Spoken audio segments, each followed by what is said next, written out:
是女幽魂嘅燕赤霞，武功高強，不問世事，長歌舞劍，同寧采臣張國榮一段莫逆之交，亦令人留下深刻印象。可惜今日凌晨時分，飾演燕赤霞嘅資深演員伍馬已經靜靜咁離開咗我哋，享年71歲。伍馬太太今早向好朋友發短信證實死訊，其實伍馬10個月前已經肺癌擴散。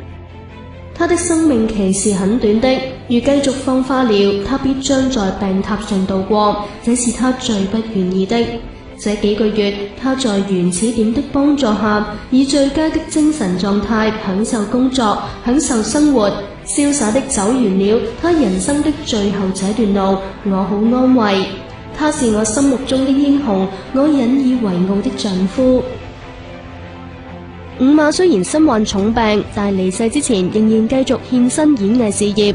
上個月中，伍馬仲喺浙江橫店拍內地劇集《大上海1931》。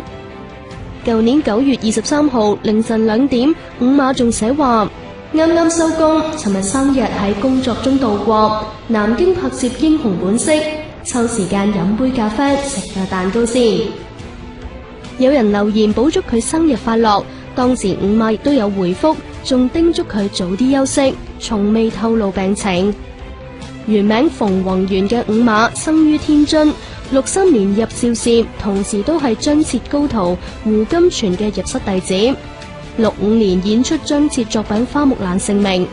1987年憑《倩女幽魂》燕赤霞一角獲得第24屆金馬獎最佳男配角獎。